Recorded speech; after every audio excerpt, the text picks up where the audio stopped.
आज का दिन मेरे लिए बहुत खास था। मैं लाल जोड़े में बहुत सुंदर लग रही थी। सब मेरी तारीफ दिल खोल कर रहे थे। शादी हर लड़की का एक सुनहरा सपना होता है। मेरा भी सपना था, लेकिन मेरा सपना उसी दिन टूट गया जब मेरी शादी मेरे जीजा जी के साथ तय कर दी गई। ऐसा नहीं था कि अविनाश की एज मुझसे ज़्यादा थी। अविनाश एक अमीर घर का लड़का था। मेरी दीदी जब भी मायके आती थी महंगे कपड़े और गहनों से सजी हुई आती थी। दीदी हमेशा खुश नजर आती थी, लेकिन मैंने जीजा जी को हमेशा सम्मानी नज़र से देखा। इसीलिए मैं इस रिश्ते से बिल्कुल तैयार नहीं थी। एक दिन माँ मुझे शांति से बैठा के बोली कि बेटा, हम तुम्हारे बड़े हैं, जो तुम्हारे लिए करेंगे तुम्हारे भले के लिए ही करेंगे। तुम इस रिश्ते के लिए तैयार नहीं हो, इस रिश्ते से तुम खुश नहीं हो तो ठीक है, हम मना कर देंगे, लेकिन तुम एक बार ठंडे दिमाग से सोच लो। अविनाश अच्छा लड़का है। तुमने अपनी दीदी को भी देखा था कि जब भी तुम्हारी बहन घर पे आती थी महंगे कपड़े और जेवरों से सजी हुई थी। अविनाश कमाता भी है और अच्छा लड़का है। शायद ऐसा लड़का ढूंढना बड़ा मुश्किल हो जाएगा। मैं इतना कहकर किचन में चली गई और मैं अपने कमरे में चली गई। जैसे ही मैं अपने कमरे तक पहुंची, मैंने देखा कि मेरी सहेली शीतल का फ़ोन बज रहा था।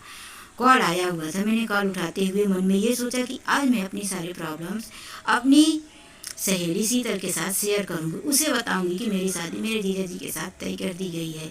अब मैं क्या करूँ। इतने में शीतल को कॉल उठाते ही शीतल रोने लगी। तो मैं अपनी बातें बोलना भूल गई। उसकी रोने की आवाज़ सुन के मैंने पूछा, शीतल क्या हुआ, तुम रो क्यों रही हो। तब उसने बताया कि मैं अपने मायके आ गई हूँ। मेरे ससुराल वालों ने मुझे घर से निकाल दिया है। मेरे जेवर कपड़े सब कुछ मेरी सास ने छीन लिया है, और जो मेरा पति था उसने मुझे कुछ सपोर्ट नहीं किया। वो अपनी माँ की साइड लेते हुए मेरा साथ नहीं दिया। तू मुझसे मिलने कब आ रही है।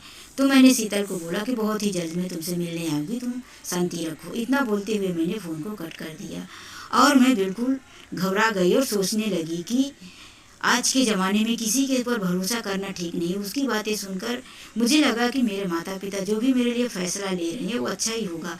और मैं तुरंत जाकर अपनी माँ से बोली। मेरी माँ किचन में ही थी। मैंने बोला, माँ मैं इस रिश्ते के लिए तैयार हूँ।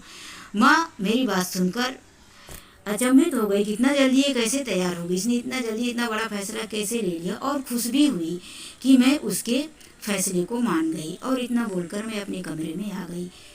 मेरी शादी की तैयारियां होने लगी, लेकिन मैं वो 2 साल पहले की अपनी दीदी की शादी कैसे भूल सकती हूँ, जब मेरी दीदी की शादी की तैयारी इसी तरह से धूमधाम से हो रही थी।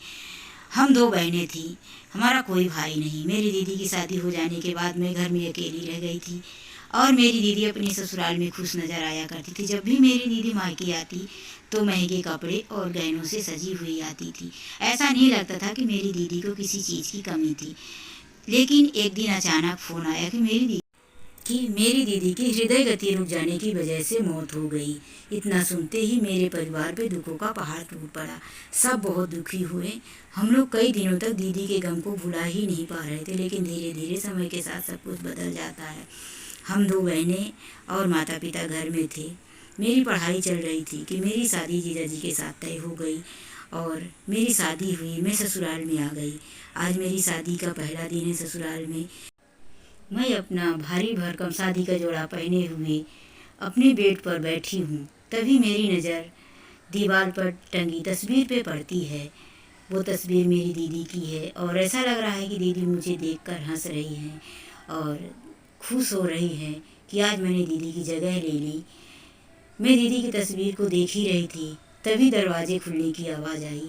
दरवाज़ा खुला, अविनाश अंदर आए और मैं दूसरी तरफ देखने लगी। नीचे नज़र कर ली। अविनाश थोड़ी देर तक बेड के पास रुके और वापस चले गए। तब मैंने ऊपर देखा तो दीदी की तस्वीर नहीं थी और अविनाश भी जा चुके थे। मैं अविनाश के पीछे भागी और उनको रोकने की कोशिश करती कि सामने वाले कमरे में जाकर अविनाश दीदी की तस्वीर के साथ बंद हो गए। मैंने दरवाजे को धक्का दिया, लेकिन दरवाज़ा अंदर से बंद था। फिर मैंने अपने दिल में सोचा कि शायद आज शादी का पहला दिन है, इसीलिए अविनाश आज अपनी पहली पत्नी यानी मेरी दीदी को बहुत ज़्यादा याद कर रहे हैं। इसीलिए उनकी तस्वीर लेकर दूसरे कमरे में चले गए। कोई बात नहीं, धीरे धीरे सब कुछ बदल जाएगा। ये सोचते हुए मैं अपने कमरे में आई और अपने भारी भरकम शादी को जोड़े को उतारकर हल्के कपड़े पहनकर मैं सो गई। सुबह जब मेरी नींद खुली तो मैं देखती हूँ कि अविनाश मेरे ही कमरे में बैठे हुए चाय पी रहे हैं और उनकी माँ भी वहाँ पर हैं। तब मेरी सासू माँ मेरी आँख खुलते हुए देखी तो बोली कि सरिता तुम भी उठो और जाकर फ्रेश हो जाओ, तुम्हारे लिए भी मैं चाय लेकर आई हूँ। सास की इतनी बात सुनते हुए भी मैं फ्रेश होने चली गई और जब मैं वापस आई तो हम दोनों ने चाय और नाश्ता साथ में किया। अविनाश इतनी अच्छी तरह से मुझसे बातें कर रहे थे, ऐसा लग रहा था जैसे हमारे बीच कुछ हुआ ही नहीं है। अविनाश की इस व्यवहार को देखकर मैं रात की बात करना अच्छा नहीं समझी। फिर अविनाश मेरे साथ अच्छी तरह से बातें करते हुए चाय पिए और चले गए। मैं किचन में गई और खाना बनाने में, घर के कामों में मैंने सास की हेल्प की। इसी तरह से दिन बीता। दूसरे दिन फिर रात हुई, फिर मैं अपने कमरे में सोई थी और अविनाश का इंतज़ार कर रही थी कि शायद आज हमारे बीच सब कुछ ठीक हो जाएगा। लेकिन फिर भी अविनाश इसी तरह से कमरे में आए और वही तस्वीर जो उन्होंने पहली रात को उठाकर ले गए थे वो रख दिए थे और दूसरी रात को भी उसी तरह से तस्वीर को उठाए और अपने कमरे में वापस चले गए। मैं अविनाश के पीछे पीछे वापस गई। मैं चाहती थी कि मैं अविनाश का दुख बांटूं, उनसे बातें करूं।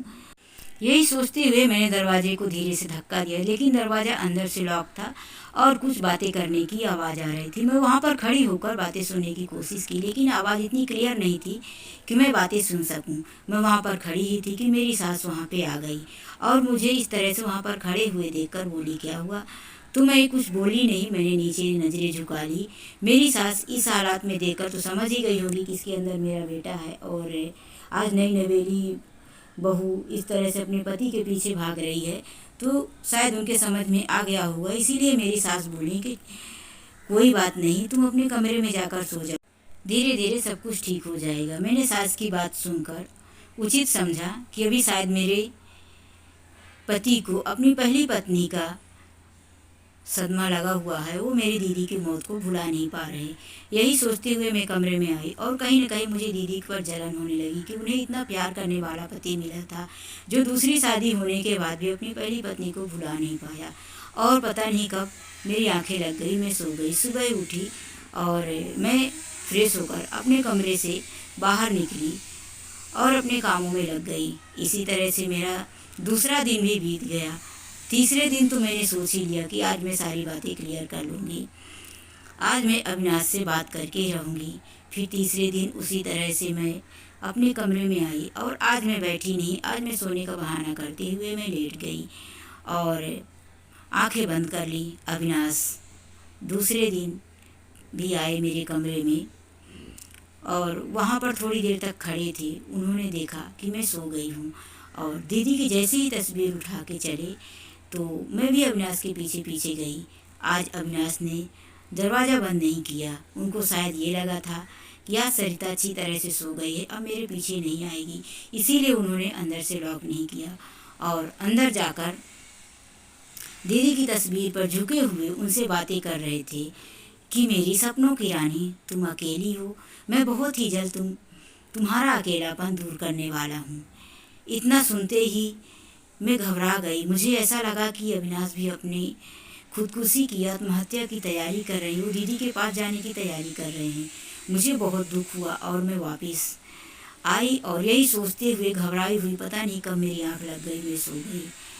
इसके बाद जब दूसरे दिन सुबह हुई, मैं कमरे की सफाई करते हुए अविनाश के कमरे में गई। सफाई करने के बहाने ही गई, अविनाश ऑफिस जा चुके थे। मैंने क्या देखा कि अलमारी में बहुत सारी दवाइयाँ पड़ी हुई थी। मैंने देखा कि शायद ऐसी दवाइयाँ कुछ मेरे दीदी के पर्स में भी हुआ करती थी और मैंने अलमारी के अंदर देखा कि एक छोटे से बैग में कुछ नशे की दवाइयाँ पड़ी हुई थी। वो नशे का बैग मैं उठाकर लेके चली आई अपने कमरे में, अपने अलमारी में रख दी। मुझे लगा कि इन्हीं नशे की दवाइयों को खाकर शायद अविनाश अपने जीवन को ख़त्म करना चाहते हैं। और मैंने अपने सास से भी बात किया कि माँ जी, आपके बेटे ये नशीली दवाइयाँ खा रहे, आप मुझे बताइए क्यों नहीं, और वो खुदकुशी करने के बारे में भी सोच रहे हैं। तब मेरी बातें सुनकर सास बोली, ऐसा कुछ नहीं है, वो तुम्हारी दीदी की मौत को भुला नहीं पा रहा, इसीलिए उसने नशे का सहारा लिया हुआ है। धीरे धीरे जब वो तुम्हारे साथ प्यार करने लगेगा, तुम्हारे साथ जीवन बिताएगा, तो वो सब कुछ छोड़ देगा, धीरे धीरे सब ठीक हो जाएगा।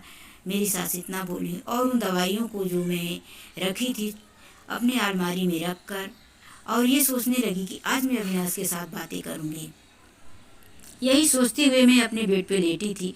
पता नहीं कब मेरी आंखें लग गई और मैं सो गई। जब मेरी आंख खुली तो मैंने देखा कि दीवार पर दीदी की तस्वीर नहीं थी।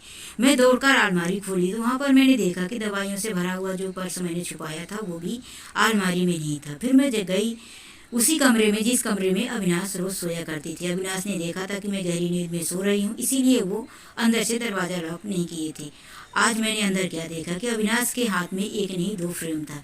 एक तो दीदी का फ्रेम था जो साफ तरीके से दिख रहा था।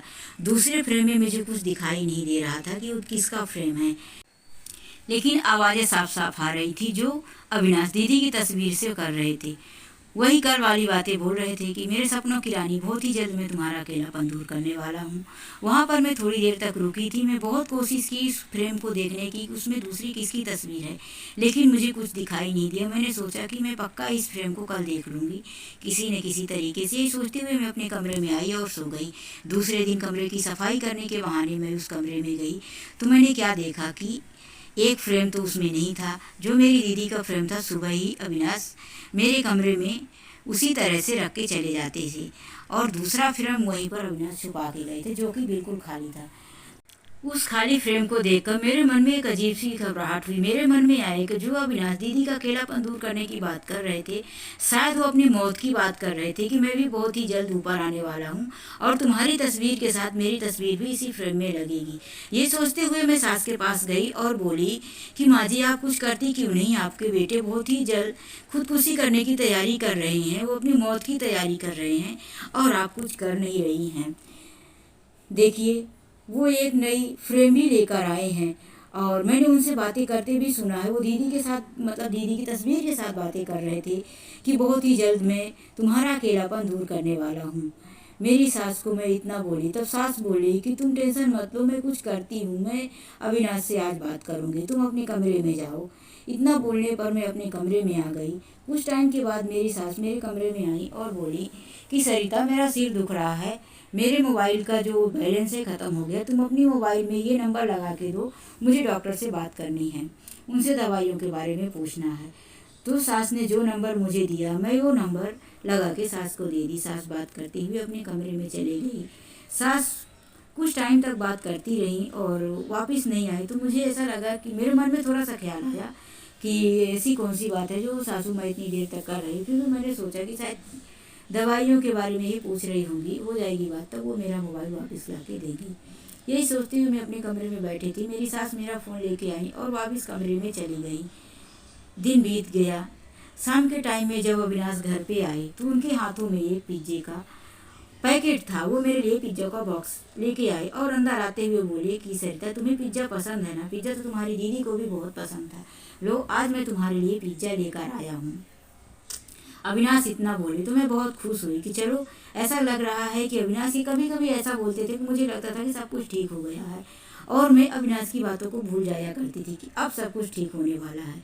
इसी तरह से मैं खुश होते हुए मैंने पिज्ज़ा को ले लिया और बॉक्स को एक साइड में रख दिया और फिर मैं अपनी मोबाइल लेकर आई और मैं अपनी मोबाइल को सोची कि कुछ इसमें अच्छे से रिकॉर्डिंग सुनूंगी। मैं अपने फेवरेट गाने जो है रिकॉर्ड करके रखा करती थी। मुझे गाने सुनते हुए खाने का शौक था। तो मैं जैसे ही रिकॉर्डिंग स्टार्ट की तो देखा कि सबसे पहले जो मेरी सासू माँ ने बात किया था वही रिकॉर्डिंग था। तो मेरे मन में आया ही कि पहले देखती हूँ कि सासू माँ डॉक्टर के साथ क्या बात कर रही थी। तो मैंने जैसे ही उस रिकॉर्डिंग को स्टार्ट किया तो मेरी सासू माँ बोल रही थी कि डॉक्टर साहब, आपकी दवाइयों को कोई असर नहीं हो रहा मेरे बेटे के ऊपर। आज तक मैंने आपको मुहमागी रकम दी है, जितना पैसा आप बोलते गए उतना मैं आपको देती गई, लेकिन आपकी दवाइयों का कोई असर नहीं हो रहा, आप मेरे पैसे वापस कर दो। तब डॉक्टर भड़क कर बोलते हैं कि अभी आप मुझसे ऐसी बातें नहीं कर सकते। आपकी बहू की मौत की जो झूठी रिपोर्ट मैं बनाया हूँ वो मैं पुलिस को भी दे सकता हूँ। आपको पता है ना, आपकी बहू की मौत पिज्ज़ा खाने से हुई है जिसमें कि जहर मिला हुआ था। डॉक्टर इस तरीके से धमकी दे रहा था। तभी मेरी सास ने फ़ोन कट कर दिया था। लेकिन इतनी बातें सुनते ही मेरे पैरों तले से ज़मीन खिसक गई। मेरे सामने जो पिज्ज़ा पड़ा था मैंने पिज्जे को दूसरी साइड में सरका दिया, बॉक्स को बंद किया और साइड में रख दिया और तुरंत ही अपने कमरे का दरवाज़ा बंद किया और मैंने अपने पापा को फ़ोन लगाया। मेरे पापा मेरी बातों पर यकीन तो नहीं कर रहे थे लेकिन उनको मानना पड़ा। तब मेरे पापा बोले कि तुम जल्दी से पुलिस को फ़ोन लगाओ और मैंने पुलिस को कॉल किया। कुछ ही देरों के बाद पुलिस आ गई और मेरे पापा मम्मी भी घर पर आ गए। पुलिस ने अविनाश और उनकी माँ को गिरफ्तार किया। मैंने वो पिज्ज़ा पकड़ाया, उसमें जहर मिलाया हुआ था। तब मेरे समझ में आया कि अविनाश अपनी मौत के लिए, अपनी फ़ोटो के लिए वो फ्रेम नहीं लाए थे। अविनाश मुझे मारना चाहते थे और मेरी तस्वीर उसमें लगाना चाहते थे। इसीलिए वो बोल रहे थे कि जल्दी मैं तुम्हारा अकेलापन दूर करूँगा। इसका मतलब अविनाश मेरी मौत की तैयारी कर रहे थे। अब मैं अपने मम्मी पापा के साथ अपने घर जा रही थी, लेकिन लास्ट मैंने अपने कमरे में गई और मैं वहाँ से अपनी दीदी की तस्वीर उठाई। मेरी दीदी की तस्वीर मेरी तरफ देखते हुए ऐसे लग रहा था कि मेरी दीदी बहुत खुश है और बोल रही थी, बहन तूने मुझे इंसाफ दिलाया। मैं अपनी दीदी की तस्वीर लेकर अपने मम्मी पापा के साथ अब घर आ गई हूँ। मैंने अपनी बाकी की पढ़ाई पूरी किया और मैं आज एक अच्छी जॉब पर हूँ। गांव के लोगों ने तो बहुत कुछ उल्टा सीधा बोला और मेरे परिवार के बारे में बहुत सारी अफवाहें फैलाई, लेकिन इससे मेरे पापा को कोई फ़र्क नहीं पड़ा। अब मेरे पापा मेरे ऊपर सब कुछ छोड़ चुके हैं। मेरे पापा आज भी बोलते हैं कि तुम्हारे जीवन में कोई अच्छा इंसान आता है जिसे तुम अपनी खुशी से अपनाना चाहती हो तो हम लोग तैयार हैं, लेकिन अभी तक मैंने कुछ सोचा ही नहीं है। अब आगे भगवान की मर्जी कि यदि मुझे कोई सच्चा प्यार करने वाला होगा मेरी लाइफ में तो ज़रूर मेरी लाइफ में आएगा। बाकी भगवान की मर्जी। फ़िलहाल तो मैं एक अच्छी सी जॉब में हूँ और अपना जीवन इसी तरह से व्यतीत कर